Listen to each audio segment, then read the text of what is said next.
वासुदेवाय ॐ नमो भगवते वासुदेवाय ॐ नमो भगवते वासुदेवाय नारायणं नमस्कृत्य नरं चैव नरोत्तमं देवीं सरस्वतीं व्यासं ततो जयमुदीरयेत् नष्टप्रायेषु भद्रेषु नित्यं भागवत सेवया भगवती उत्तमश्लोके भक्तिर्भवती नैष्टुकी निगमकल्पतरोर्गलितं फलं सुखमुखातमृतद्रवसंयुतं पिबद भागवतं रसमालयं मुहुरहो रसिका भुवि भावुकाः ॐ अज्ञानतिमिरान्धस्य ज्ञानाञ्जनशलाकया चक्षुरुन्मिलितं येन तस्मै श्रीगुरवे नमः श्रीचैतन्यमनोभीष्टं स्थापितं येन भूतले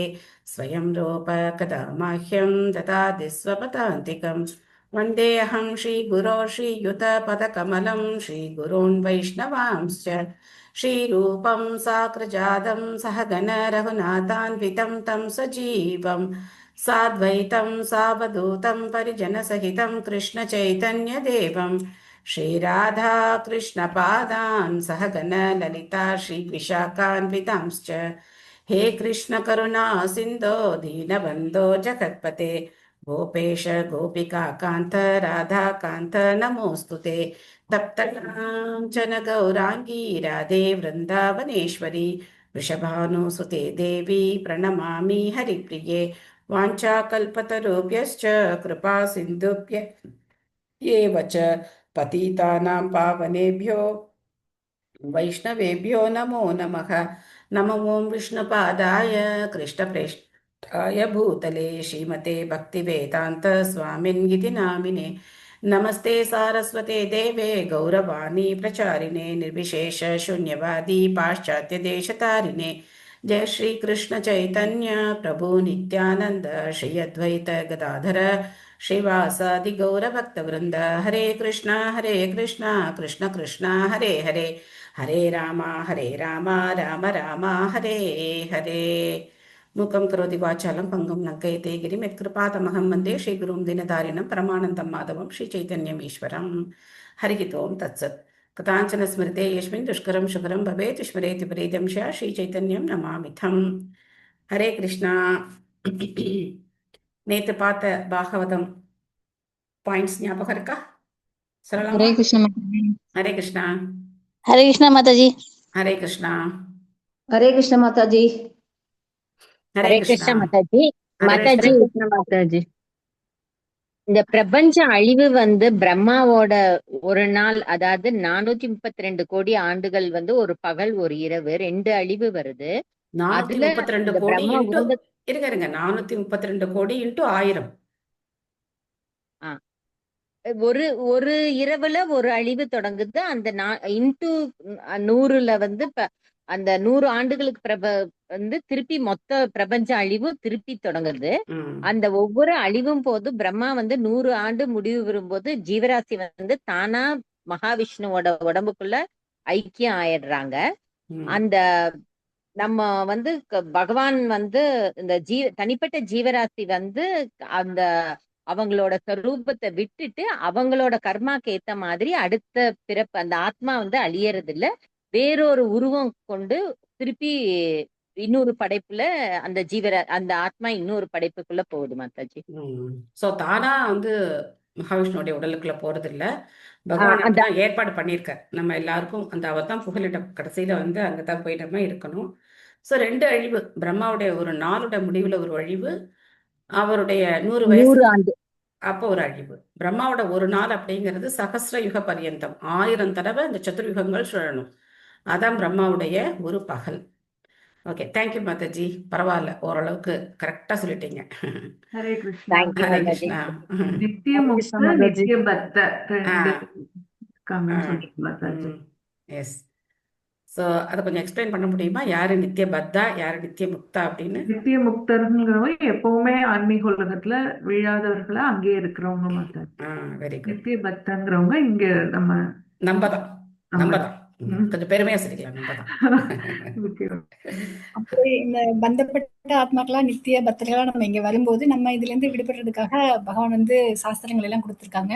ம். அதுல பகவத்கீதையை நம்ம படிச்சு அதன்படி நம்ம ஃபாலோ பண்ணி வாழ்ந்தோம்னா அதுக்கப்புறம் ஸ்ரீமத் பாகவதம்ன்ற அந்த கிரந்தத்தையும் நம்மளுக்கு படிக்க வாய்ப்பு கிடைக்கும். அது பகவானுடைய கருணையினாலையும் சில பிரபாதருடைய ஆசீர்வாதத்தாலையும் நம்ம படிச்சு அங்க போகலாம் மாதாஜி. இல்லைன்னா இது கிடைக்காதவங்க எல்லாம் பிறப்பு இறப்பு அப்படின்றது திருப்ப திருப்ப இருக்கணும் மாதாஜி. அது பார்த்தோம். ஹரே கிருஷ்ணா. ஹரே கிருஷ்ணா மாதாஜி. ஹரே கிருஷ்ணா. ஹரே கிருஷ்ணா. பிரணாம்ஸ் மாதாஜி. பிரணாம்ஸ். ஓகே. ஸ்ரீமத் பாகவதம் முதல் ஸ்கந்தம் 10வது அத்தியாயம் ஸ்ரீ கிருஷ்ணனின் துவாரகை பயணம். நம்ம இன்னைக்கு எந்த ஸ்லோகம் படிக்கணும்? 23 மாதாஜி. 23 படிக்கணும். Okay, thank you. பதம் 23. சாவா அயம் யத் பதம் அத்ர சூரயோ ஜிதேந்திரியா நிர்ஜித மாதரிஸ்வனஹ பஷ்யந்தி பக்தி உத்கலிதா மலாத்மனா தன் ஏஷ சத்வம் பரிமாஷ்டமர்ஹதி. இப்போ நம்ம படிச்சுட்டு இருக்கிற இந்த பகுதி வந்து அந்த ஹஸ்தினாபுர பெண்கள் அவங்களுடைய பிரார்த்தனைகள் சொல்ல முடியாது, பகவானை நோக்கி அவங்க சொல்ற புகழுரைகள். ஸோ அதுதான் நம்ம இங்கே பார்த்துட்டு இருக்கோம். மொழிபெயர்ப்பு பொருளுரை வழங்கியவர் திவிதராச பக்திவேதாந்த சுவாமி ஸ்ரீல பிரபுபாத் கி ஜெய். அசையாத பக்தி தொண்டாலும் உயிர் மற்றும் புலன்கள் ஆகியவற்றை முழுமையாக கட்டுப்படுத்தியதாலும் பௌதிக உணர்விலிருந்து முற்றிலும் தூய்மை அடைந்துள்ள சிறந்த பக்தர்கள் பகவானின் திவ்யமான உருவத்தை அனுபவிக்கின்றனர். அதே பரமபுருஷ பகவான் இதோ இருக்கிறார். இந்த பக்தி தான் வாழ்வை தூய்மைப்படுத்துவதற்கான ஒரே வழியாகும். ஸோ அவங்க வந்து ரொம்ப கன்ஃபார்ம்டா இருக்காங்க. பக்தி பண்ணா மட்டும்தான் நம்ம வாழ்க்கையை நம்மளால தூய்மைப்படுத்திக்க முடியும் அப்படிங்கிறதுல ரொம்ப ஸ்திரமா அவங்க வந்து சொல்றாங்க. ஸோ பகவானுடைய பக்தர்கள் எப்படி இருக்காங்க அப்படிங்கிறதையும் சொல்றாங்க. அனன்யா சிந்த எந்தோமாம் சொல்றார் இல்லையா? அந்த மாதிரி அசையாத கொஞ்சம் கூட பிறழாத பக்தி தொண்டு அப்படி ஈடுபட்டிருக்கிறவங்க மட்டும்தான் பக்தர்களா இருக்க முடியும் அப்படிங்கிறத சொல்றாங்க. நிறைய பேர் ஹேண்ட் ரைஸ் பண்ணியிருக்கீங்க இன்னைக்கு. ஓகே, ரொம்ப சந்தோஷம். சுபமலர் மாதாஜி படிக்கிறீங்களா? படிக்கிறோம் மாதாஜி. ஹரே கிருஷ்ணா. ஹரே கிருஷ்ணா. பொருளுரை. பகவத்கீதை குறிப்பிடுவதைப் போல் தூய பக்தி தொண்டினால் மட்டுமே பகவானை உள்ளபடி அறிய முடியும். நிலையான பக்தி தொண்டினால் மன அழுக்குகளை கழுவிக்கொள்ள முடிந்த பகவானின் தூய பக்தர்களால் மட்டுமே அவரை உள்ளபடி உணர்ந்தறிய இயலும் என்று இங்கு கூறப்படுகிறது. ஜிதேந்திரிய என்பது மனதை முழு கட்டுப்பாட்டில் வைத்திருப்பவர் என்று பொருள்படும். புலன்கள் உடலின் சுறுசுறுப்பான பகுதிகள், அவற்றின் செயல்களை நிறுத்த முடியாது.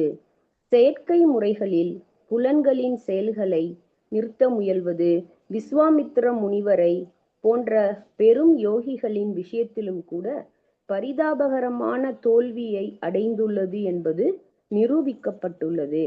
விஸ்வாமித்திர முனி யோக சமாதியினால் புலன்களை அடக்கினார். ஆனால் ஸ்வர்கலோக மங்கையான மேனகையை சந்திக்க நேர்ந்த பொழுது அவர் உடலுறவுக்கு அடிமையானார். செயற்கையான அவரது புலனடக்கம் தோல்வி அடைந்தது. ஆனால் தூய பக்தர்களின் விஷயத்தில் புலன்கள் அவற்றின் செயல்களில் இருந்து செயற்கையான முறையில் ஈடுபடுத்துகின்றன. புலன்களை அதிக கவர்ச்சியுள்ள செயல்களில் ஈடுபடுத்தும் பொழுது இருங்க. செயற்கையான அவரது புலனடக்கம் தோல்வியடைந்தது. ஆனால் தூய பக்தர்களின் விஷயத்தில் புலன்கள் அவற்றின் செயல்களிலிருந்து செயற்கையான முறையில் நிறுத்தப்படுவது இல்லை. ஆனால் அவை வேறு நல்ல செயல்களில் ஈடுபடுத்தப்படுகின்றன. அந்த லைன் இல்லையா உங்களுக்கு? புலன்களை அதிக கவர்ச்சியுள்ள செயல்கள் இல்ல இந்த புக்ல. இல்லைங்க மாதாஜி, ஓகே எங்க புக்ல இல்லைங்க மாதாஜி. Okay okay. ஸோ வேணுங்கிறவங்க எழுதிக்கோங்க, சைட்லேயே கொஞ்சம் எழுதிக்கோங்க. செயற்கையான முறையில் நிறுத்தப்படுவது இல்லை.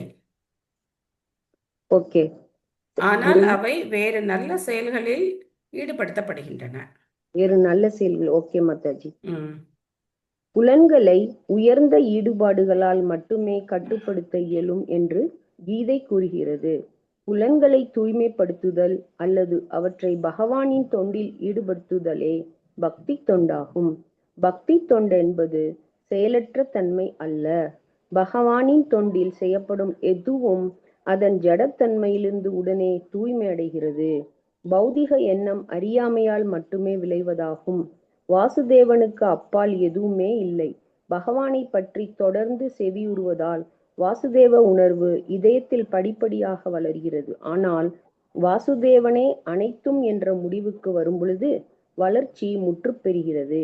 பக்தி தொண்டின் விஷயத்தில் இம்முறை ஆரம்பத்திலிருந்தே ஏற்றுக்கொள்ளப்படுகிறது. மேலும் பக்தரின் இதயத்தில் இருந்து கொண்டே பகவான் அவனுக்கு உபதேசிப்பதால் அவரது கருணையால் உண்மையான அறிவு பக்தரின் இதயத்தில் வெளிப்படுகிறது. எனவே பக்தி தொண்டால் புலன்களை கட்டுப்படுத்துவதுதான் சுலபமானதும் ஒரே வழியும் ஆகும். நன்றி மாதாஜி. ஹரே கிருஷ்ணா. ஹரே கிருஷ்ணா, ஹரே கிருஷ்ணா. தேங்க்யூ மாதாஜி. ஸோ இங்கே நிறைய பிரபுபாதர் வந்து பகவத்கீதா ஸ்லோகங்களை தான் கொடுத்துருக்கார். இந்த ஜிதேந்திரிய அப்படிங்கிற வார்த்தையை நம்ம கொஞ்சம் பார்ப்போம். இந்திரிய அப்படின்னா தெரியும் இல்லையா, நம்மளுடைய இந்திரியங்கள். எத்தனை இந்திரியங்கள் இருக்கு நமக்கு? கர்மேந்திரியங்கள் 5, ஞானேந்திரியங்கள் ஞானேந்திரியங்கள் எத்தனை? அதுவும் 5 மாதாஜி. 5. கர்மேந்திரியங்கள் 5, ஞானேந்திரியங்கள் 5, மொத்தம் 10 இந்திரியங்கள். மனம், அதுக்கப்புறம் புத்தி, அகங்காரம். மனம் மட்டும்தான். மனம் மட்டும்தான். புத்தி அகங்காரம் எல்லாம் கிடையாது. இந்திரியங்கள்ல புத்தி அகங்காரம் கிடையாது, மனம் மட்டும்தான். சாரி மாதாஜி. மொத்தம் 11 புலன்கள் நமக்கு. அதுல பாத்தீங்க அப்படின்னா செயல் புலன்கள் கூட அவ்வளவு முக்கியமான ஒரு விஷயத்துல ஈடுபடுறது கிடையாது. அறிவு புலன்கள், அதாவது ஞானேந்திரியங்கள் தான் குறிப்பா வந்து நம்மளை வந்து தூண்டக்கூடிய சக்தி. கை தானா வந்து எதையும் எடுத்து செய்யாது. இந்த கண்ணு பார்த்து தூண்டி விட்டாதான் கையால போய் அந்த காரியத்தை செய்ய முடியும். அந்த மாதிரி கை தானாவே போய் ஏதாவது செய்யணும்னா செய்யாது. ஸோ அதனால புலன்கள் பார்க்கும்போது மெயினா 6 புலன்கள். ஞானேந்திரியங்கள் பிளஸ் மனம், மொத்தம் 6 புலன்கள். ஞானேந்திரியங்கள் அப்படிங்கிறது கண்ணு, காது, மூக்கு, நாக்கு, தோல். இதுதான் வந்து நமக்கு அறிவை கொடுக்கக்கூடிய, அறிவை நம்ம எப்படி கத்துக்கிறோம், அறிவை நம்ம எப்படி அடைகிறோம் அப்படின்னா இந்த புலன்கள் மூலமா அடைகிறோம். ஸோ யார் மனசு அடக்கி இந்த புலன்களை வெற்றி கொள்றாங்களோ அவங்க ஜிதேந்திரிய. ஜித அப்படின்னா வெற்றி கொள்வது, அஜித்த அப்படின்னா வெற்றி கொள்ள முடியாதவர். நம்ம பார்த்தோம் இல்லையா, யுதிஷ்ட மகாராஜை பத்தி பார்க்கும்போது அஜித்த அப்படிங்கிற வார்த்தையை பார்த்தோம் இல்லையா. அஜித்த அப்படின்னா வெற்றி கொள்ள முடியாது. பகவானும் அஜித்த, பகவானை யாராலும் வெற்றி கொள்ள முடியாது. ஜித்த அப்படின்னா வெற்றி கொள்பவர்.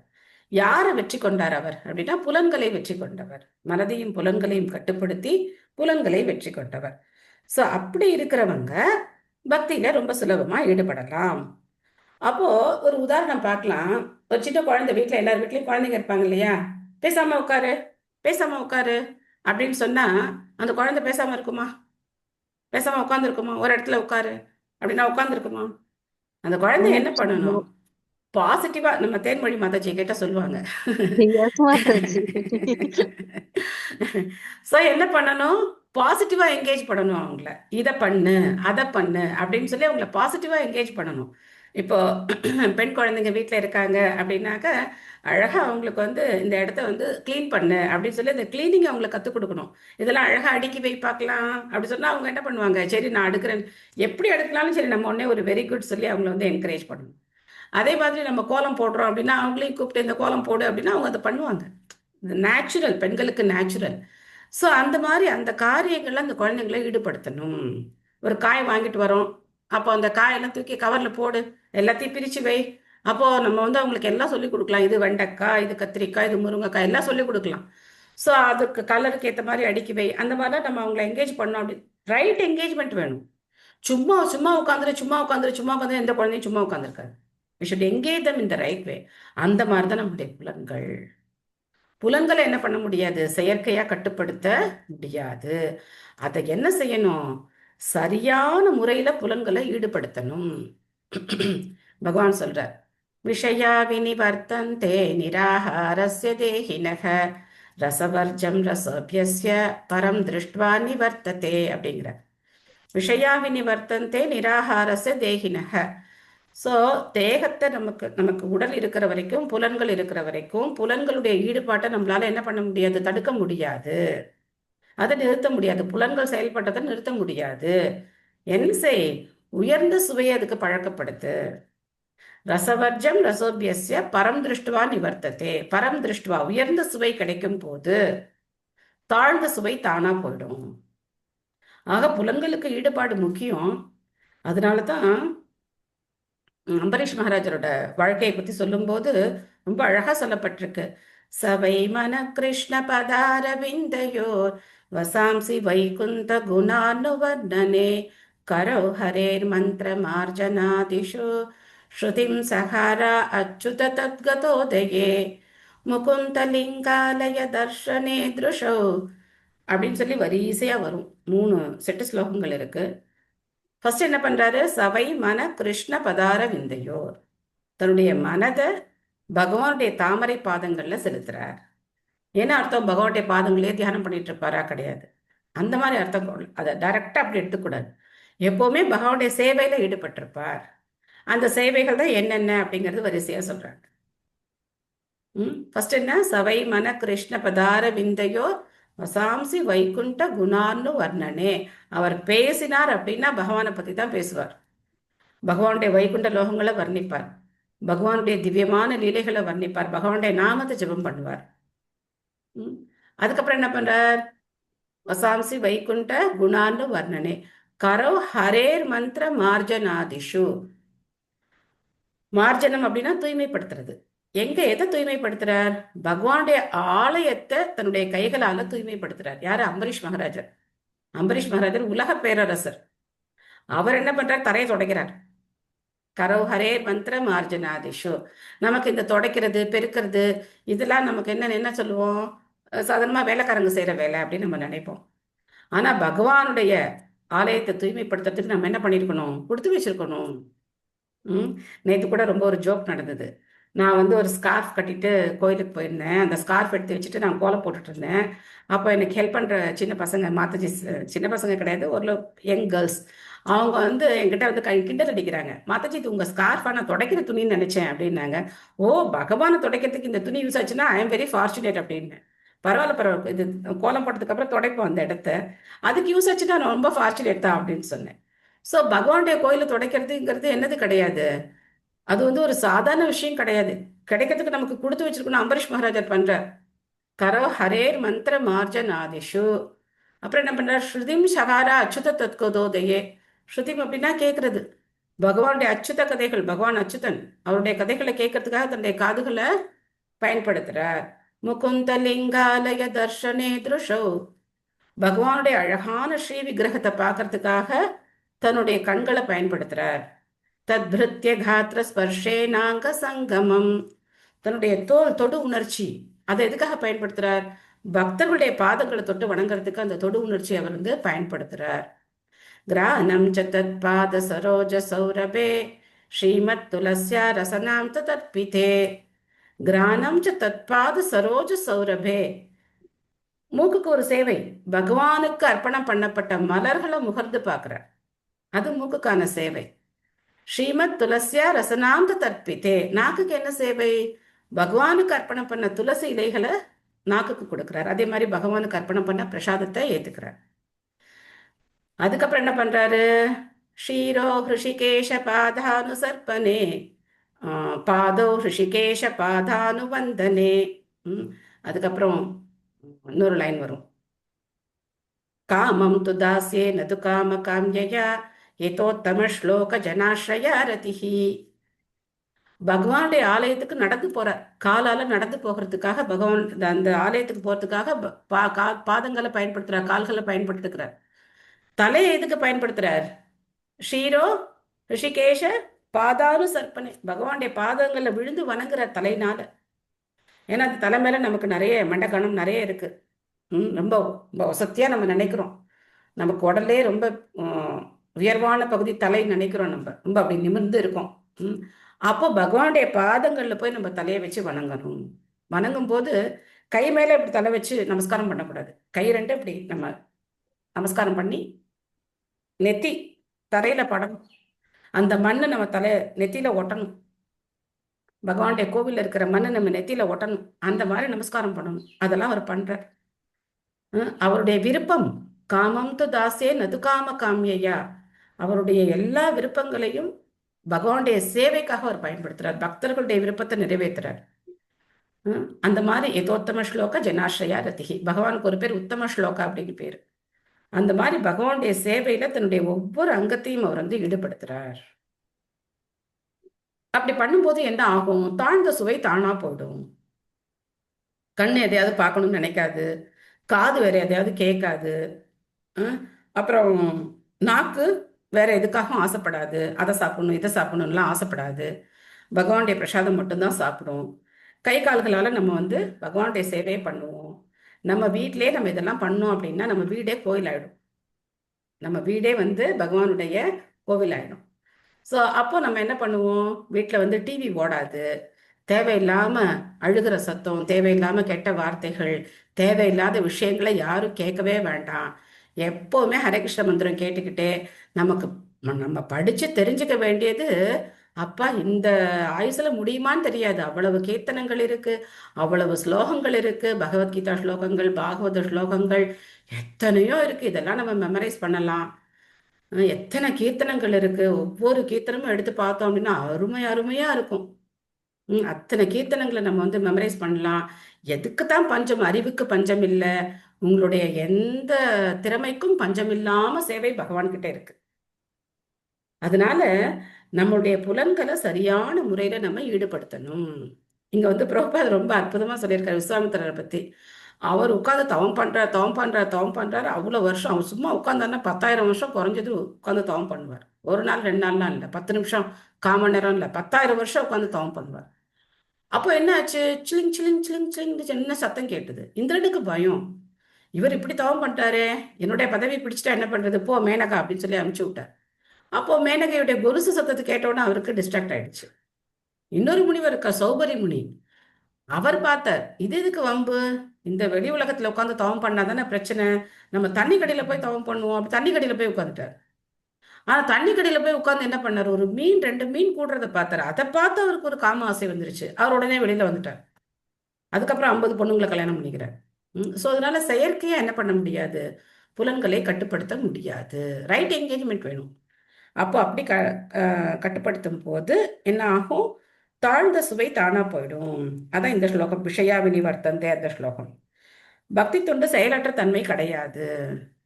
பக்தி எப்படின்னா அப்படி அப்படிலாம் உட்காந்துருக்க போறது கிடையாது. டிஃப்ரெண்ட் என்கேஜ்மெண்ட்ஸ் இருக்கு. பகவானுடைய சேவை, பகவான் வந்து எல்லையற்றவர், அனந்தன். இன்னைக்கு கூட பார்த்தோம் நாங்க, அனந்தன் எல்லையற்றவர், அவருக்கு சேவைகளும் எல்லையற்றது. என்ன வேணா பண்ணலாம் பகவானுக்காக சேவை. ஸோ அடுத்தது 7வது அத்தியாயத்திலேருந்து ஒரு ஸ்லோகம் பகவான் இங்கே பிரபுபாத் கொடுத்திருக்கார்.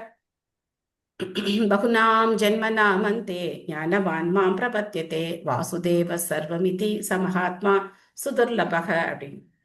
ஸோ பகவான் ஸ்ரீ கிருஷ்ணருக்கு இன்னொரு பேர் வாசுதேவன், வசுதேவரின் மகன். நம்ம ஃபர்ஸ்ட் ஸ்லோகத்திலே பார்த்தோம், ஓம் நமோ பகவதே வாசுதேவாய.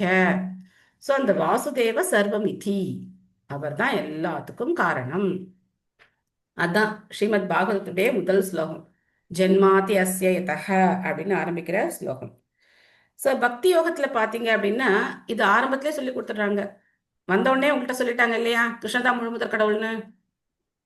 சொன்னாங்களா இல்லையா? பத்ரபிரதான சொன்னாரா கிருஷ்ணதா முழுமுதற் கடவுள் அப்படின்னு? நமக்கு அதை ஏத்துக்கிறோமா ஏத்துக்கலையோ, வந்தோடனே நமக்கு சொல்லிடுவாங்க கிருஷ்ணதா முழுமுதற் கடவுள், கிருஷ்ணனுடைய நாமத்தை ஜபம் பண்ணுங்க எல்லாம் சொல்லிடுவாங்க. அதுக்கப்புறம் படிப்படியா நமக்கு அந்த நம்பிக்கை ஏற்படும். ஸோ அதனால பகவான் உள்ள இருந்து நமக்கு அந்த ஞானத்தை கொடுக்கிறார். தேஷாம் சத்தத்தை யுக்தானாம் பஜதாம் பிரீத்தி பூர்வகம் ததாமி புத்தி யோகம் தம் ஏனமாம் உபயாந்தித்தே அப்படின்னு சொல்றார். அந்த புத்தி யோகத்தை பகவான் உள்ள இருந்து அவரே கொடுக்கிறார். ஸோ அதனால இந்த ஹஸ்தினாபுர பெண்கள் என்ன சொல்லிக்கிறாங்க, இந்த மாதிரி பகவான் இருக்கார், அந்த பகவான் தான் இவர், இந்த பகவான் இப்போ நம்ம கண்ணு முன்னாடியும் இருக்கார். நாம இதெல்லாம் பண்ணல, ஆனாலும் நம்ம கண்ணு முன்னாடி இருக்கார் பார் இந்த பகவான். அப்போ நாம என்ன செய்யணும், நாமளும் அவருக்கு பக்தி பண்ணணும்.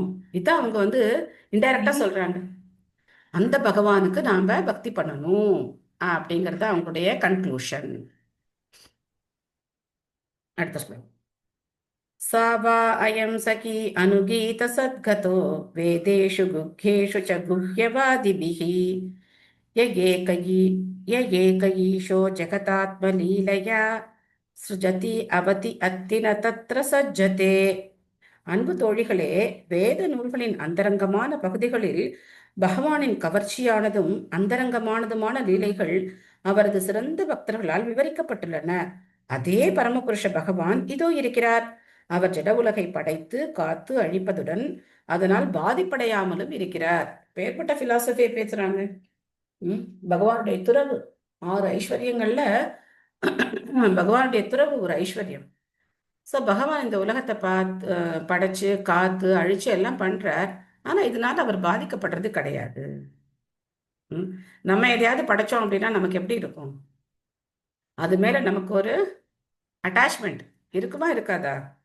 காலம்பரை இட்லி தக்காளி சட்னி பண்ணிட்டு சாப்பிட்றவங்க அது நல்லா இல்லைன்னு சொல்லிட்டா எப்படி இருக்கும் நமக்கு?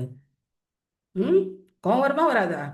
காலம்பரை எவ்வளோ கஷ்டப்பட்டு நான் இட்லி ஊற்றி தக்காளி எல்லாம் வதக்கி சட்னி பண்ணி வச்சிருக்கேன், ஒரு நிமிஷத்துல பார்த்து நல்லா இல்லைன்னு சொல்றீங்களே, நம்ம கோவம் வரும் இல்லைங்களா? சில பேருக்கு வரும், சில பேருக்கு வராது.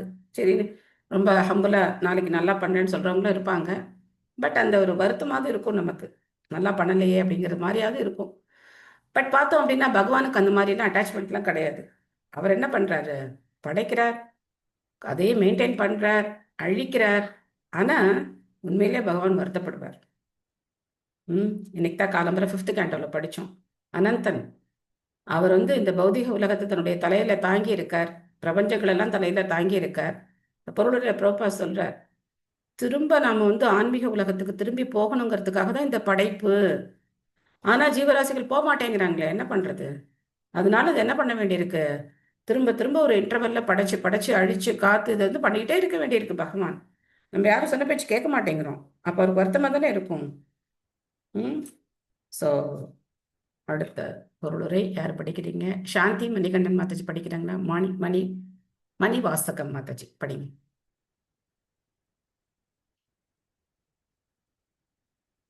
சாந்தி மாதாஜி இருக்கீங்களா? மாதாஜி நீங்க வீடியோ ஆன் பண்ணிருக்கீங்க, படிங்க.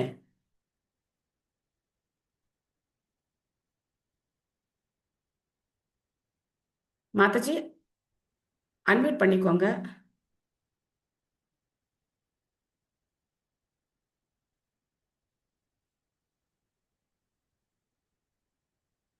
அன்மியூட்ல தான் மாதாஜி இருக்கு. பொருளுரை தந்த ஜெயலலிதாவுக்கு பகவத்கீதையில் கூறப்பட்டு உள்ளதை போல எல்லா வேத நூல்களும் பகவான் ஸ்ரீகிருஷ்ணரின் பெருமைகளை போற்றுகின்றன. அது பாகவதத்திலும் இங்கு உறுதி செய்யப்படுகிறது. வியாசர், நாரதர், சுகதேவ கோஸ்வாமி, குமாரர்கள், கபிலர், பிரகலாதர், ஜனகர், பலி மற்றும் யமராஜர் ஆகியோரை போன்ற பகவானின் சக்தி வாய்ந்த அவதாரங்களும் பக்தர்களும் வேதங்களை பல கிளைகளாக விரிவடை செய்துள்ளனர். வேதாந்த சூத்திரங்களில் அல்லது உபநிஷதங்களில் பகவானுடைய லீலைகளின் அந்தரங்கமான பகுதிகளை பற்றிய சிறு குறிப்பு மட்டுமே உள்ளது. உபநிஷதங்களை போன்ற வேத நூல்களில் பகவானை பற்றிய பௌதிக கருத்து பிழை என்பது தெளிவாக பிரித்தறியப்படுகிறது. அவர் முற்றிலும் ஆன்மீகமானவர் என்பதால் அவரது உருவம், நாமம், இயல்பு மற்றும் உபகரணங்கள் போன்றவை சடப்பொருள்களிலிருந்து வேறுபட்டவையாக அடையாளம் காணப்பட்டுள்ளன.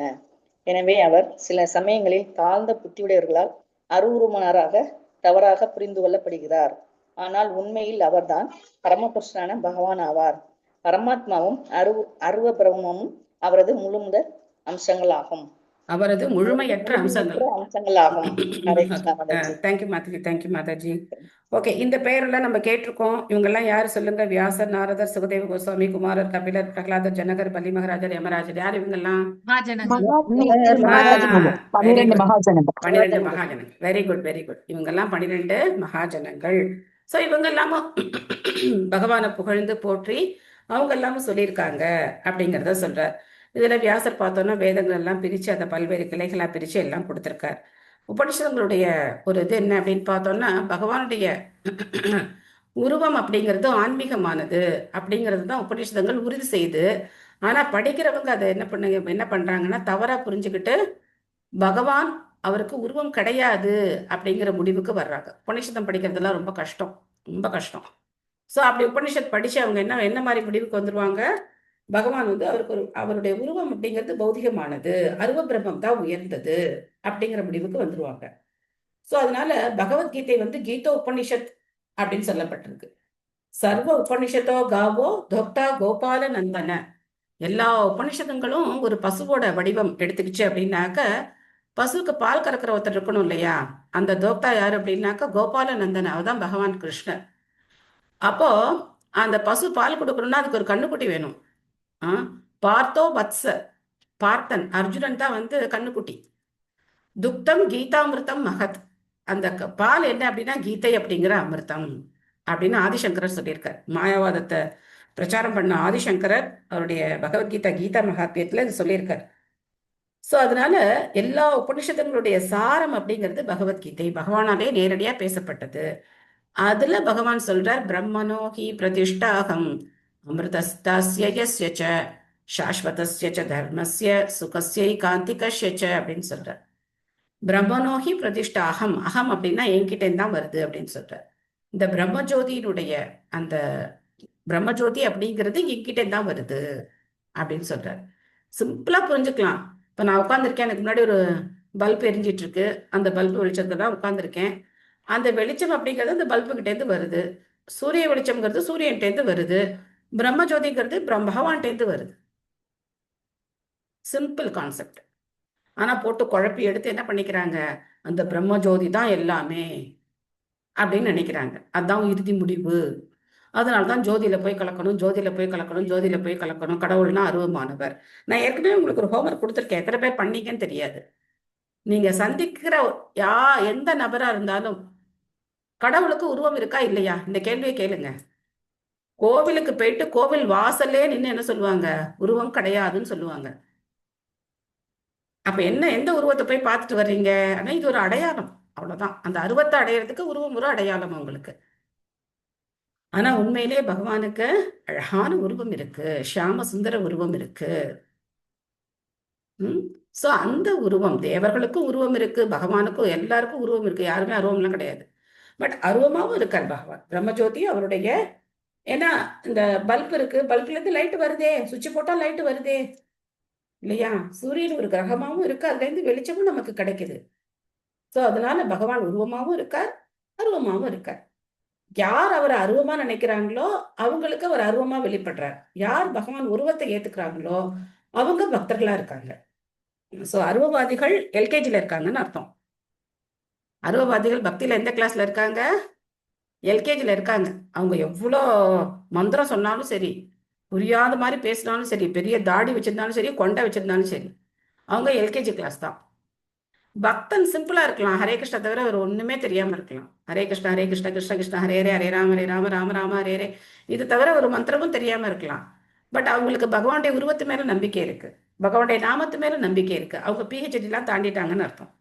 ஸோ அதனால மந்திரம் சொல்றாங்க, அப்படி பேசுறாங்க, இப்படி பேசுறாங்க, அவங்க ரொம்ப சலனமா நிறைய சமஸ்கிருதம் பேசுறாங்க அப்படின்னா அவங்க எதுவும் பெரிய பக்தர்லாம் கிடையாது.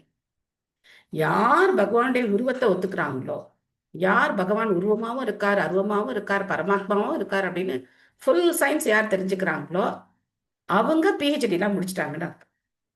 ஓகேவா? ஸோ அதனால இது நீங்க வந்து செக் பண்ணி பாருங்க. நம்ம பக்தியை உறுதிப்படுத்துறதுக்கு இதெல்லாம் ரொம்ப யூஸ்ஃபுல்லான ஒரு டிப்ஸ். நீங்க யார்கிட்ட, குழந்தைங்கள்ட்ட கேட்டு பாருங்க, பெரியவர்கள்ட்ட யார்கிட்ட உடனே கேட்டு பாருங்க, கடவுளுக்கு உருவம் இருக்கா இல்லையா. முதல்ல கடவுள்னா யாரு, அவருக்கு உருவம் இருக்கா இல்லையா கேட்டு பாருங்க. கண்டிப்பா பலவிதமான பதில்கள் நமக்கு கிடைக்கும். அப்போ தெரியும் பிரபுபாதர் எப்படி நமக்கு இதை சொல்லி கொடுத்துருக்காரு அப்படிங்கிற அந்த அந்த கிராட்டிடியூட் நமக்கு பிரபுபாதர் மேல வரும். பிரபுபாதர் எப்படி நமக்கு வந்து பளிச்சுட்டு சொல்லி கொடுத்துருக்காரு அப்படின்னு சொல்லி.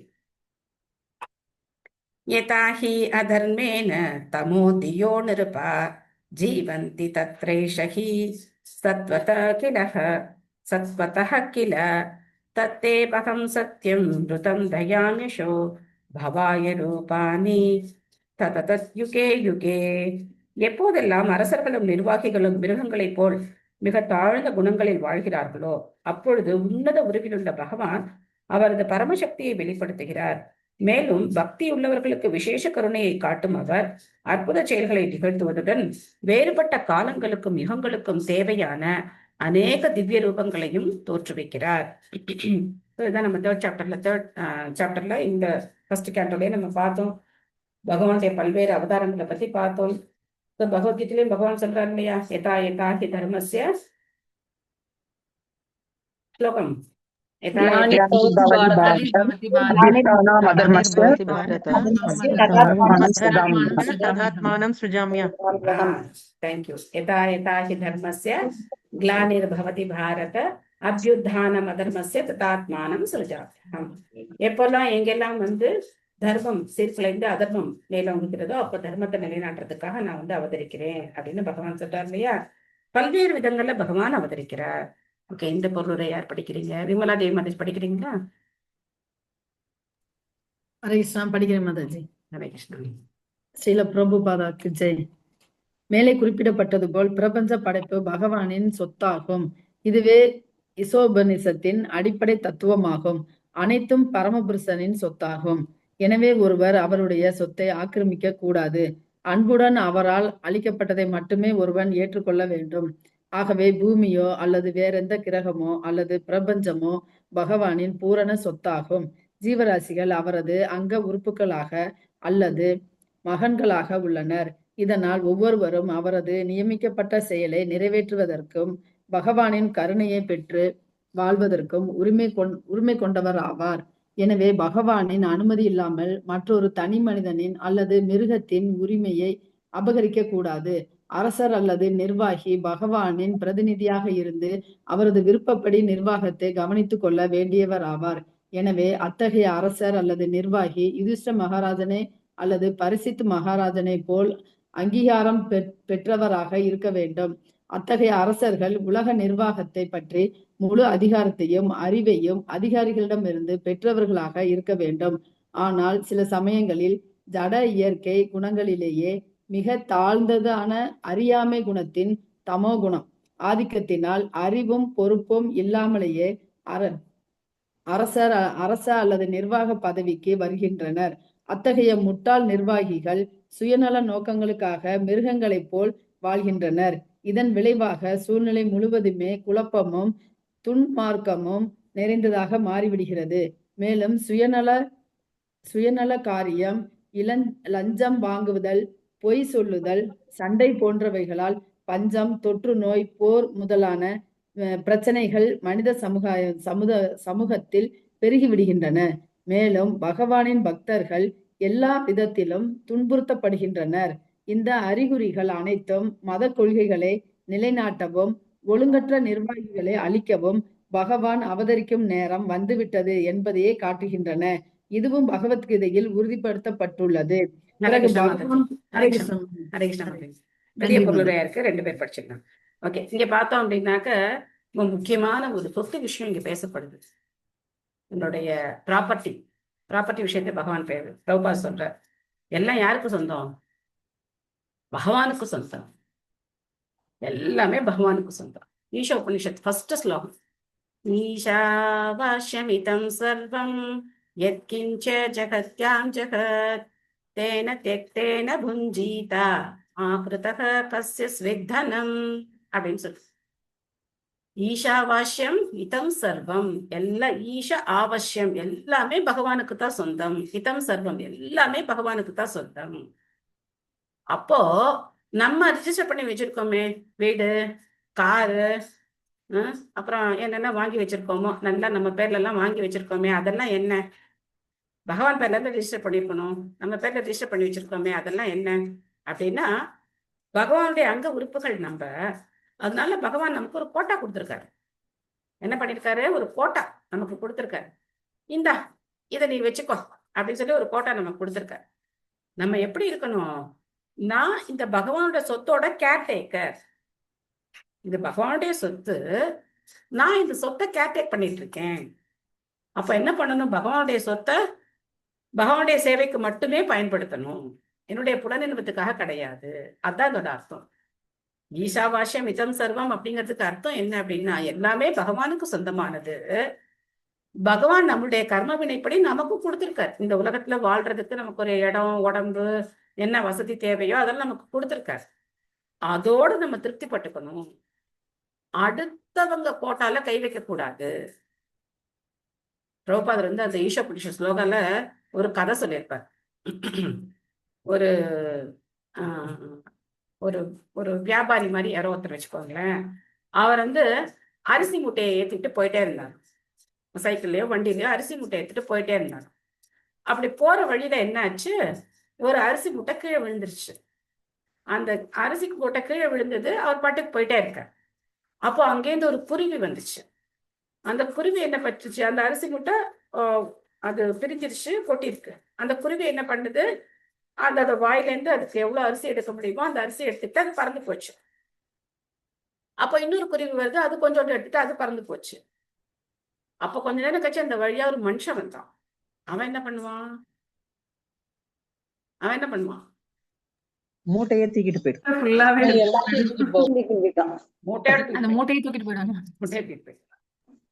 அதான் மனுஷங்கிறவனுடைய குணம், அதான் மூட்டையோட தூக்கிட்டு போயிட்டான்.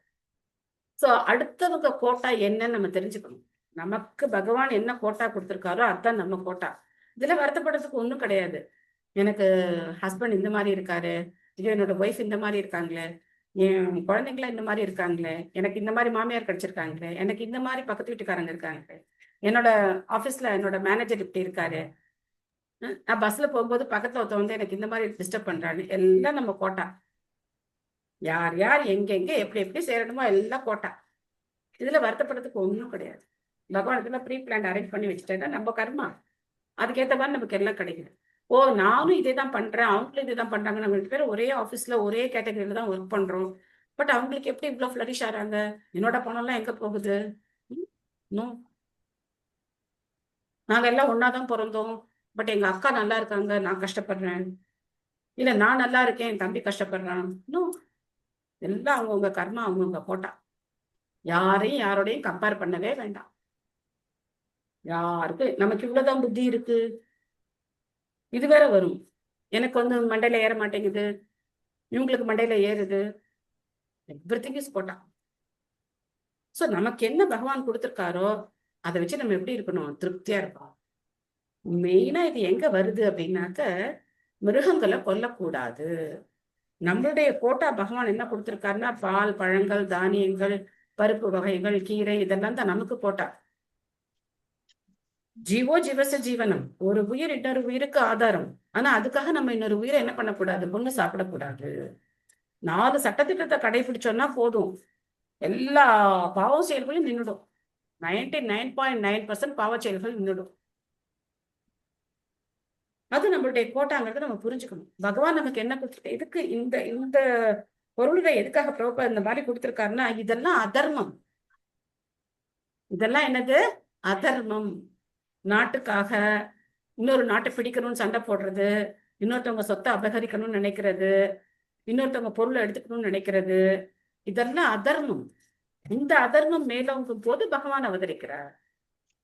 அப்போ உடனே நம்ம கேட்கலாம், இப்ப எத்தனை நடக்குது கலியுகத்துல, எவ்வளவு மோசமாலாம் இருக்கு, ஏன் இன்னும் பகவான் வரமாட்டேங்கிறார்? உடனே கேட்பாங்க இல்லையா, இதெல்லாம் பகவான் பார்க்கலையா, அவருக்கு கண் தெரியலையா, அவர் பார்க்கலையா, ஏன் வந்து தண்டிக்க மாட்டேங்கிறார், ஏன் கேட்க மாட்டேங்கிறார் அப்படின்னு. சோ நமக்கு சாஸ்திரங்களை கொடுத்திருக்கார், எல்லாம் கொடுத்திருக்கார், அவங்களுக்கு வேண்டிய தண்டனையும் கிடைக்குது. பட் அவங்களுக்கு அது புரியறது இல்லை, அந்த தண்டனை என்னன்னு அவங்களுக்கு புரியறது இல்லை. ஒரு உதாரணத்துக்கு, ஒரு நாஸ்திகவாதி கோடி கோடியா பணம் வச்சிருக்கான், அவனை பார்த்தா நம்ம வந்து ஆன்னு பாக்குறோம், ஐயோ இவன் சாமியே கும்பிட மாட்டேங்கிறான், இவனுக்கு இவ்வளவு பணம் இருக்கு, இவ்வளவு கார் வச்சிருக்கான், இவ்வளவு பெரிய பங்களா வச்சிருக்கான் அப்படின்னு நினைக்கிறோம். அவனுக்கு என்ன தண்டனை? அவனால பகவான் முன்னாடி கையெடுத்து வணங்க முடியாது, அதுதான் அவனுடைய தண்டனை. அவனால கிருஷ்ணா, ராமா, கோவிந்தா சொல்ல முடியாது, அது அவனுக்கு ஒரு பனிஷ்மெண்ட். அவன் என்ன பேசுறான், பகவான் இல்லைன்னு பேசுறான், கடவுள் இல்லை, நாஸ்திகம் பேசுறான், இது அவனோட பனிஷ்மெண்ட். அதுக்காக அவன் அடுத்த பிறவியில என்ன அனுபவிப்பான்னு நமக்கு தெரியாது. சோ நம்ம எந்த நிலையில இருக்கோமோ, யாரை பார்த்தும் ஏங்க வேண்டாம், யாரை பார்த்தும் ஏக்கமோ பொறாமையோ நமக்கு இருக்க வேண்டாம். அவங்க இப்படி இருக்காங்களே, இவங்க இப்படி இருக்காங்களே. இன்னும் ஒரு கல்யாணத்துக்கு எல்லாம் போறோம் அப்படின்னா அங்க பிரச்சனை இப்படித்தானே ஆரம்பிக்குது. யாரையாவது பார்த்து நம்ம என்ன பண்றோம், இவங்க ஒண்ணு சொல்றாங்க, அவங்க ஒண்ணு சொல்றாங்க, இவங்க அப்படி இருக்காங்க, இப்படி இருக்காங்க, இந்த பேச்செல்லாம் வரும்போது என்ன ஆகுது, பிரச்சனையாகுது. பகவானை பத்தி பேசணும்னா பிரச்சனையே கிடையாது. அந்த மாதிரி பிரச்சனை வந்தா பரவாயில்ல, பகவானை பத்தி பேசி அவங்க ஏதாவது சொன்னா கூட நமக்கு நம்மளுடைய பக்தி ஸ்ட்ராங் ஆகும். அப்ப நம்ம நினைச்சுக்கலாம், இங்க பயங்கரமான கீர்த்தனை நடந்துட்டு இருக்கு, என்னால சொல்ல முடியல அந்த அளவுக்கு. ஓடி போய் கீர்த்தன்ல ஜாயின் பண்ணுற மாதிரி இருக்கு. அப்படி கீர்த்தன் பண்ணிட்டு இருக்காங்க கீழே. ஒன்றரை கீர்த்தன் போயிட்டு இருக்கு. எனிவே, ஸோ நம்ம கோட்டாவை நம்ம புரிஞ்சுக்கணும். நம்ம கோட்டாக்கு மீறி நம்ம ஆசைப்பட்டோம்னா நம்ம அதர்மவாதிகளா ஆயிடும். நமக்கு பகவான் என்ன கொடுத்துருக்காரோ அதுல நம்ம திருப்தியா இருந்து நம்ம கிட்ட இருக்கிற விஷயத்த பகவானுடைய சேவைக்காக பயன்படுத்தணும். என்ன இருக்கோ அது பகவானுடைய சேவைக்கு நம்ம பயன்படுத்தணும். அப்போ இந்த மாதிரி அரசியல் தலைவர்கள், அரசர்கள்லாம் இந்த மாதிரி இருக்கும் போது பகவான் வந்து அவதரிக்கிறார் அப்படின்னு சொல்லப்பட்டிருக்கு. Okay, next paragraph. Maithili Mataji படிக்கிறீங்களா? ஹரே கிருஷ்ணா மாதாஜி, நமஸ்காரம். ஹரே கிருஷ்ணா. பொழிபெயர்ப்பு பொருளுரை ஷீலபிரபா ஷீலபிரபாக்கு ஜெய். பிறகு பகவான் பௌதிக குணங்களின் கலப்படம் இல்லாத ஆன்மீக உருவத்துடன் தோன்றுகிறார். அவரது சிருஷ்டியை வழக்கமான நிலையில் வைத்து காப்பாற்றுவதற்காகவே அவர் அவதரிக்கிறார். எல்லா கிரக ராசிகளுக்கும் அவரவர் தேவைகளை பகவான் அளித்துள்ளார். அவர்கள் வேத நூல்களில் உள்ள சட்டத்திட்டங்களை பின்பற்றி மகிழ்ச்சியாக வாழ்க்கையை நடத்தி முடிவில் முக்தி அடைவதற்கு அவரவருக்கு நியமிக்கப்பட்ட கடமைகளை நிறைவேற்ற வேண்டும். அதுவே வழக்கமான சூழ்நிலையாகும். நிச்சயமாக பந்தப்பட்டுள்ள ஆத்மாக்களை திருப்திப்படுத்துவதற்காகவே பௌதிக உலகம் படைக்கப்பட்டுள்ளது. இல்லையெனில் ஜட உலகமே தேவையில்லை. ஆனால் பௌதிக விஞ்ஞானத்தின் சக்தியால் திமிர்படுத்தவர்களாகிய மூலப்பொருள்களை பகவானின் அனுமதியின்றி சட்டவிரோதமாக, அதுவும் புலன் நுகர்வுக்காக மட்டுமே சுரண்ட அவர்கள் முயல்கின்றனர். அப்பொழுது கீழ்ப்படியாதவர்களை தண்டித்து பக்தர்களை காக்க பகவானின் அவதாரம் தேவைப்படுகிறது. அவர் அவதரிக்கும் பொழுது அவரது உயர்ந்த அதிகாரத்தை நிரூபிப்பதற்காகவே அமானுஷ்யமான செயல்களை செய்து ராவணன், ஹிரண்யகசிபு மற்றும் கம்சனை போன்ற பௌதிகவாதிகளை சரியாக தண்டிக்கிறார். வேறு யாராலும் பின்பற்ற முடியாத வகையில் அவர் செயற்படுகிறார். உதாரணமாக, பகவான் ஸ்ரீராமராக தோன்றிய பொழுது இந்து மகா சமுத்திரத்தில் பாலம் அமைத்தார். அவர் கிருஷ்ணராக தோன்றிய பொழுது பூதனா, அகாசுரன், சகடாசுரன் போன்றவர்களையும், பிறகு அவரது தாய்மாமனான கம்சனையும் கொன்றதன் மூலமாக அவரது குழந்தை பருவத்திலிருந்து பல அமானுஷ்யமான செயல்களை செய்து காட்டினார். அவர் துவாரகையில் இருந்த பொழுது 16,108 அரசகுமாரிகளை மணந்ததுடன் அவர்கள் அனைவரும் அதிகமான புத்திரபாகியத்தையும் அவர் அருளினார். அவரது சொந்த குடும்ப அங்கத்தினர்களின் மொத்த எண்ணிக்கை ஏறக்குறைய 100,000 ஆகும். இவர்கள் எது வம்சம் என புகழ் பெற்றனர். மேலும் அவரது வாழ்நாளிலேயே அவர்கள் அனைவரையும் அவர் அழித்து விட்டார். அவர் 7 வயதிலேயே கோவர்தன மலையை தூக்கியதால் கோவர்தனதாரி ஹரி என்று புகழப்பட்டார். பகவான் அவரது காலத்தில் பல விரும்பத்தகாத அரசர்களை கொன்றார். மேலும் ஒரு சத்திரியர் என்ற முறையில் அவர் வீரத்துடன் போரிட்டார். அவர்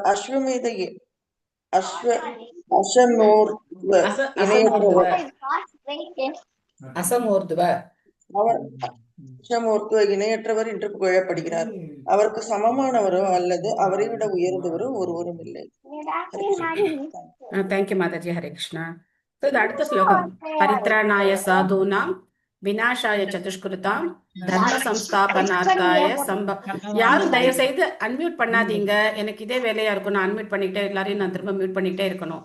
ராஜவல்லி மாதாஜி தயவு செய்து வந்து அன்மியூட் பண்ணாதீங்க. நீங்க ஏதாவது சொல்லணும்னா அன்மியூட் பண்ணி சொல்லுங்க. சோ அந்த ஸ்லோகம். பரித்ராணாய சாதுனாம் விநாசாய சதுஷ்கிருதாம் தர்ம சம்ஸ்தாபனார்த்தாய சம்பவாமி யுகே யுகே. சோ அந்த தர்மத்தை நிலைநாட்டுறதுக்காக, பக்தர்களை காப்பதுக்காக, அசுரர்களை அழிக்கிறதுக்காக பகவான் அவதரிக்கிறார். அப்படி அவர் அவதரிக்கும் போது அவருடைய செயல்கள் எல்லாம் பார்த்தோம் அப்படின்னாக்கா சாதாரண மனிதன் யாராலும் செய்ய முடியாத செயல்களை அவர் செய்கிறார். ஏன் அப்படின்னா இந்த ராவணன், ஹிரண்யகசிபு, கம்சன், பூதனா, அகாசுரா, பகாசுரா இந்த மாதிரி அசுரர்கள்லாம் பார்த்தோம் அப்படின்னாக்க ஒரு சாதாரண மனிதனால அவங்க என்ன பண்ண முடியாது, வதம் பண்ணலாம் முடியாது. அப்பேற்பட்ட அசுரர்கள், மிகப்பெரிய அசுரர்கள். தேவர்களே அவங்கள கண்டு என்ன பண்றாங்க, நடுநடுங்கி போறாங்க. ஆக்சுவலா பார்த்தோம் அப்படின்னா ஹிரண்யகசிபோட புருவம் அசைஞ்சா போதுமா தேவர்கள் எல்லாம் அப்படியே பயந்து ஒடுங்கி போயிருப்பாங்களாம். தேவர்களைத்தான் அவர் தன்னுடைய அரண்மனையுடைய படிக்கட்டுகளா வச்சு ஏறி போய் என்ன பண்றார், சிம்மாசனத்துல உட்காந்துக்கிறார். சோ அப்பேற்பட்ட அசுரர்கள் அவங்களெல்லாம் பகவான் என்ன பண்றார், ஜஸ்ட் லைக் தட் அவங்க எல்லாம் வந்து பகவான் வந்து வதம் பண்றார். ஸோ நம்ம எல்லாருக்கும் தேவையான வசதிகளையும் பகவான் தான் கொடுக்குறார். நமக்கு தேவையான நிலம், நீர், நெருப்பு, காற்று, ஆகாயம் இது எல்லாத்தையும் பகவான் தான் படைச்சிருக்கார். இந்த பஞ்சபூதங்கள் இல்லாம நம்மளால வாழவே முடியாது. நம்ம உடலே இந்த பஞ்சபூதங்களால ஆனது தான். அதனால எல்லாத்தையும் அவர் தான் கொடுக்கிறார், அவர் தான் நம்மளையும் மெயின்டைனும் பண்றார். அதுக்கப்புறம் கிரிதாரி, அசமூர்துவ, இந்த வார்த்தை ரொம்ப முக்கியமான வார்த்தை. அசமூர்துவ, அவருக்கு சமமானவரோ அவரை விட உயர்ந்தவரோ யாரும் கிடையாது. ஊர்துவனா உயர்ந்தவர், அசம் அப்படின்னாக்கா சம அப்படின்னா சமமானவர், அசம் அப்படின்னா அவருக்கு சமமானவங்க கிடையாது, ஊர்துவ அவரை விட உயர்ந்தவங்க கிடையாது. பகவானுக்கு ஒரு பேரு ஒப்பிலியப்பன், தன் ஒப்பார் இல்லப்பன் ஒப்பிலியப்பன். அவருக்கு சமமா யாருமே கிடையாது அப்படின்னு சொல்லுவாங்க. அஹோ அலம் ஸ்லாக்யதமம் ததோ குலம், அஹோ அலம் புண்ணியதமம் மதோர்வனம், யத்யேஷ பும்சாம் ருஷபः ஸ்ரீயः பதிः ஸ்வஜன்மனா சங்கிரமணேன சாஞ்சதி. ஓ, எது மகாராஜனின் வம்சம் எவ்வளவு உயர்வாக புகழப்படுகிறது! அனைத்து தீவராசிகளின் உன்னத தலைவரான லக்ஷ்மி தேவியின் கணவர் அவரது பிறப்பை ஏற்று அவரது பிள்ளை பிராயத்தில் சுற்றி திரிந்த இடமான மதுராபுரி எவ்வளவு புண்ணியம் வாய்ந்தது! எல்லாத்தையும் நினைச்சு பாக்குறாங்க. இதுதான் பகவானுடைய சிந்தனைன்னு சொல்றது. பகவானை பத்தி நினைக்கும் போது உடனே எனக்கு அது கொடு, இது கொடு, அது வேணும், இது வேணும். ஸோ இந்த மாதிரி தாட்ஸ் எல்லாம் நமக்கு வரக்கூடாது. என்ன வரணும் தாட்ஸ் அப்படின்னா, இந்த பெண்கள் எப்படி பேசிக்கிறாங்க, பகவான் எப்படி படைச்சிருக்கார், எப்படி இந்த உலகத்தை மெயின்டைன் பண்றார், எப்படி அழிக்கிறார், பக்தர்களுடைய உயர்வு எப்பேற்பட்டது, என்ன மாதிரி ஒரு புண்ணிய காரியங்கள்லாம் செஞ்சு அவங்க எல்லாம் பக்தர்கள் ஆயிருக்காங்க. பகவான் இந்த மாதிரி பல்வேறு அவதாரங்கள் எடுக்கிறார். நமக்கு இதெல்லாமா இங்க ஞாபகம் வருது? நமக்கு என்ன பண்ணும்போதும் ஞாபகம் வருது. இதெல்லாம் நமக்கு ஞாபகம் வருது ரொம்ப ரேர். கார்த்திகா மாதாஜி படிக்கிறீங்களா?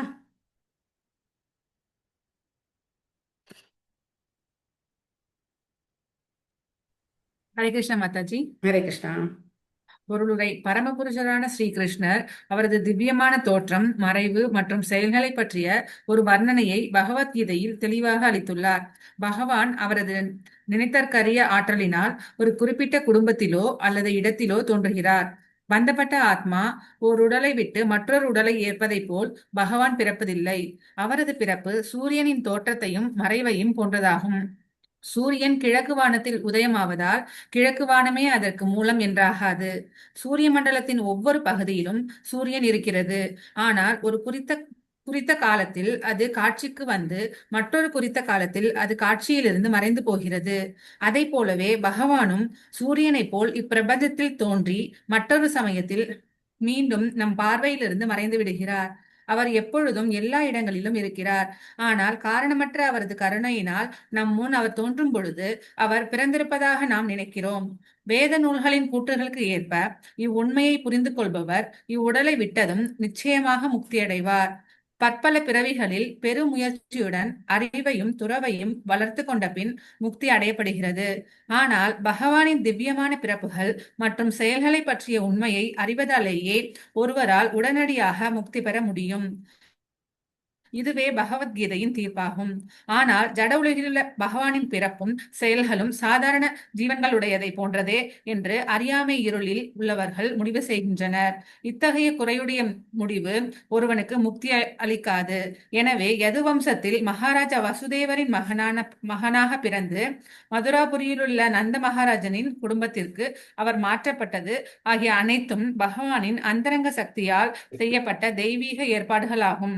யது வம்சத்திற்கும் மதுராபுரி வாசிகளுக்கும் கிடைத்த பெரும் பேறு அளவிட முடியாதது ஆகும்.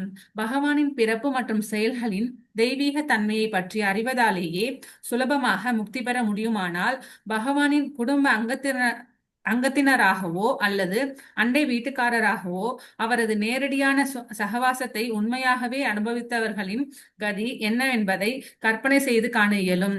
பகவானுடன் சகவாசம் கொள்ளும் அதிர்ஷ்டத்தை பெற்ற அனைவரும் நிச்சயமாக முக்தி எனப்படுவதை விட அதிகமான ஒன்றை அடைந்தனர். எனவே பகவானின் கருணையால் யது வம்சமும் மதுராபுரியும் எப்பொழுதுமே புகழுக்குரியவை என்பதில் சந்தேகமில்லை.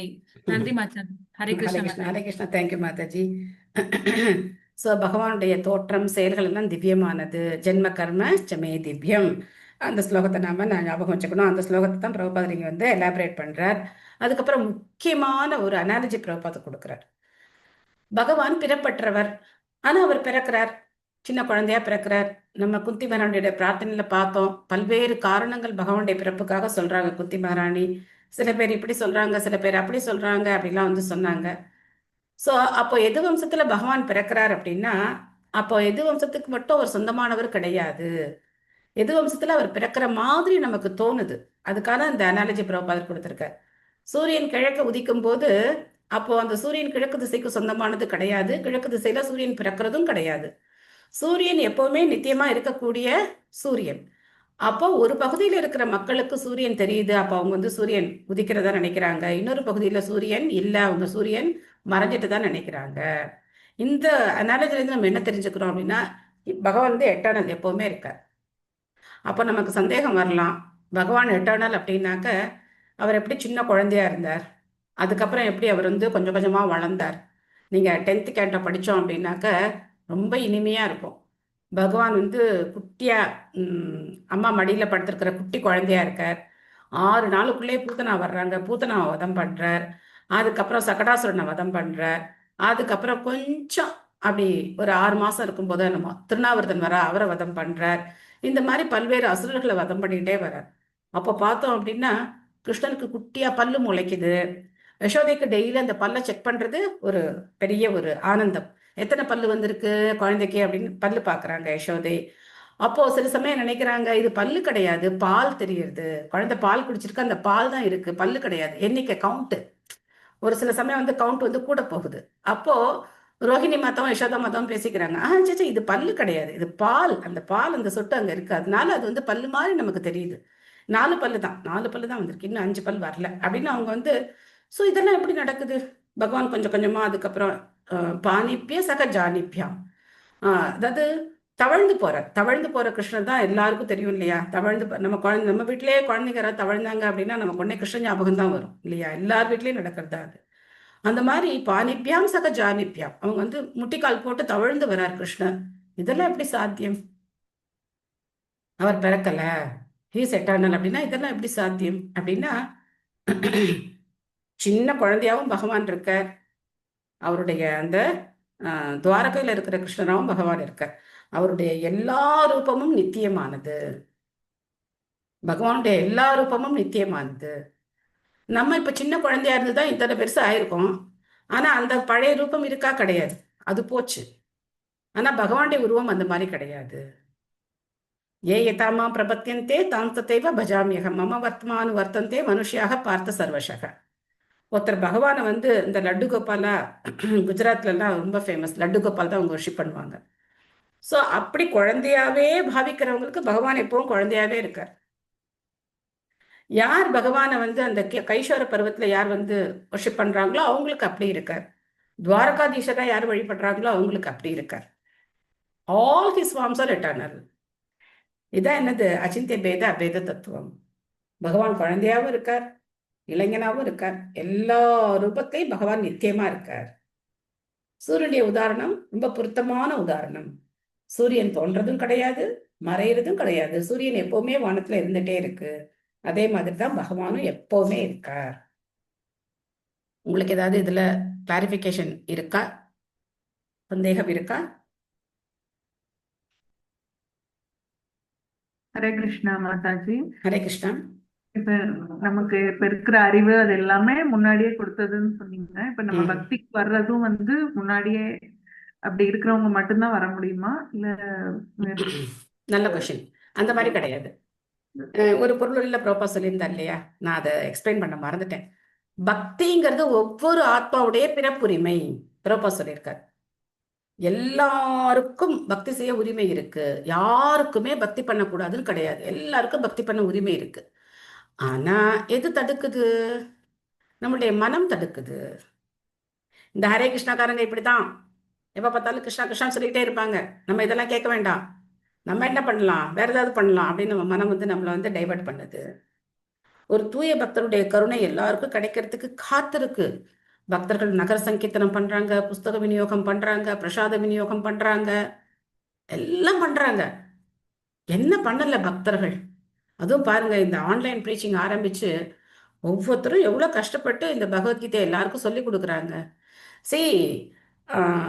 பேசுறது அப்படிங்கிறது ரொம்ப சாதாரண விஷயம் கிடையாது. பிரபுபா சொல்றார், கேலன்ஸ் ஆஃப் கேலன்ஸ் பிளட்டை வந்து நம்ம வந்து கொடுக்கணும். ஒருத்தர் வந்து டிவோட்டி ஆக்கணும் அப்படின்னாக்க அவ்வளவு ரத்தம் சிந்தணும்னு சொல்றார்.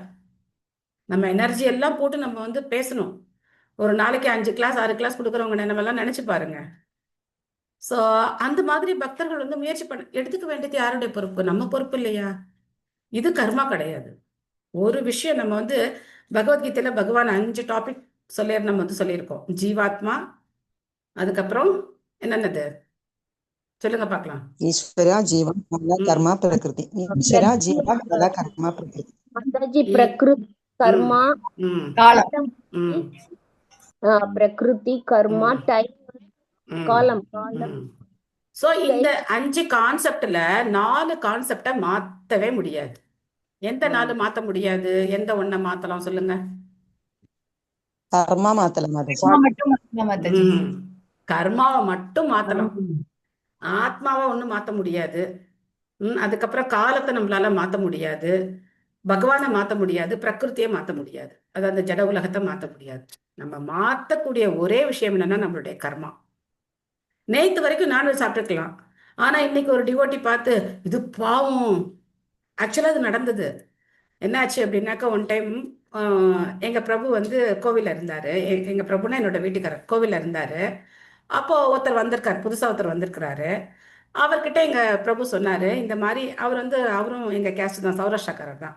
அதனால அவர்கிட்ட எங்க பிரபு சொன்னாரு, இந்த மாதிரி நான்வெஜ்லாம் சாப்பிடக்கூடாதுங்க, பகவானுக்கு நிவேதனம் பண்ணி பிரசாதம் சாப்பிடணும் அப்படின்னு சொன்னாரு. அவர் வந்து ஏங்க நம்ம தான் சாப்பிட்டுட்டே இருக்கோமே, எத்தனையோ காலமா நம்ம இல்லை, நம்ம சமூகத்துல வழக்கம் தானே, சாப்பிட்றது வழக்கம் தானே அப்படின்னு அவர் யதார்த்தமா சொன்னாரு. அப்ப எங்க பிரபு சொன்னாரு, உங்க வீட்டுல வந்து யாரு நடனகோபால நாயகி, எங்க சௌராஷ்டிரால ரொம்ப ஃபேமஸ் அவர் நடனகோபால நாயகி. அவர் வந்து நாயகி பாவத்துல பக்தி பண்ணவர். அவர் சௌராஷ்டிராலேயே நிறைய பாட்டு எழுதியிருக்கார். நடனகோபால நாயகி படம் வீட்டுல வச்சிருக்கீங்களா? அவரோட படம் வச்சிருக்கீங்களா அப்படின்னு. வச்சிருக்கேங்க அப்படின்னு சொல்லி. அவர் என்ன சொல்லியிருக்காரு நமக்கு? அவர் என்ன சாப்பிட சொல்லியிருக்காரு? பகவானுடைய பிரசாந்தனை சாப்பிடணும்னு சொல்லியிருக்காரு. அவர் படத்துக்கு கீழே உட்காந்து நான்வெஜ் சாப்பிட்றோமே எவ்வளவு பெரிய பாவம் அப்படின்னு சொன்னோன்னா உடனே அவர் விட்டுட்டாரு. உடனே நான்வெஜ் விட்டுட்டாரு. இன்னைக்கு தீட்சை வாங்கிட்டார். முதல் நாள் கோவிலுக்கு வந்தவர், அவருக்கு இஸ்கான்னா என்னன்னு தெரியாது, ஒன்றும் தெரியாது. இப்போ வந்தாரு, கேட்ட உடனே விட்டுறாங்க. அப்போ அவர் கர்மா மாறி போச்சு. இல்ல கொன்னா பாவம் தின்னா போச்சு, நீ என்ன சொல்றது, நான் என்ன கேட்கறது, அது நானு. என்கிட்ட சொன்னப்ப நான் அதான் சொன்னேன், கொன்னா பாவம் தின்னா போச்சு. சாப்பிட்டா என்ன ஆயிடும்? நம்ம தான் எத்தனை காலமா சாப்பிட்டுட்டு இருக்கோம். அப்பெல்லாம் என்ன பண்ணிருக்கோம்? பாவம்லாம் வராதா? எனக்கு என்ன வந்துச்சு? ஒன்றும் தண்டனை எல்லாம் ஒன்றும் இல்லையே. ஸோ இது மாதிரி விதண்டாவாதம் பேசினா பேசலாம். நம்ம வந்து ஒழுங்கா பக்தியோட அடக்கமா கேட்டுட்டு எஸ் சொல்றாங்கல்ல, எவ்வளோ பேர் சொல்றாங்க இதெல்லாம் செய்யக்கூடாது, ஆச்சாரியர்கள் எவ்வளோ பேர் சொல்லியிருக்காங்க. ஏன் கேட்க மாட்டேங்கிறோம்? அது பகவான் பண்ணல நமக்கு, அது நம்ம கர்மா கிடையாது. மனசு என்ன பண்ணணும்? இந்த சம்ஸ்காரங்கள், தூய்மையான சம்ஸ்காரங்கள் பண்ணியிருந்தோம் அப்படின்னா டக்குன்னு கேட்டுப்பாங்க. இதே நீங்க பாத்தீங்கன்னா நிறைய பிராமின்ஸ் வந்து ரொம்ப எதிர்ப்பாங்க, ரொம்ப எதிர்ப்பு காட்டுறாங்க. ஏன்னா அவங்க வந்து நினைக்கிறாங்க நம்மெல்லாம் வந்து சாத்வீகமா தானே வாழ்ந்துட்டு இருக்கோம், எதுக்கு இதெல்லாம் புதுசா, எதுக்கு ஹரே கிருஷ்ணாலாம் எதுக்கு சொல்லணும், நம்ம தான் பெருமாளை தானே நம்மளாம் சேவிக்கிறோம் அப்படின்னு நினைக்கிறவங்க இருக்காங்க. பட் அவங்களுக்கு அந்த பாவம் கிடையாது, பகவானுக்கு பக்தி பண்ணணும் அப்படிங்கிறது கிடையாது. வெறுமை மெட்டீரியல் பெனிஃபிட்டுக்காக கோவிலுக்கு போறாங்க, சாமி கும்பிடுறாங்க, பயஸ் லைஃப், அவ்வளவுதான். யாரை ஏத்துக்க வேண்டாம்னு சொன்னோம்? கர்மாவை மாற்ற வேண்டியது நம்ம கையில இருக்கு. பகவான் எல்லா இதயத்திலையும் பரமாத்மாவா இருந்து உதவி செய்யறார், பக்தி எடுத்துக்கிறதுக்கு அவர் உதவி செய்யறார்.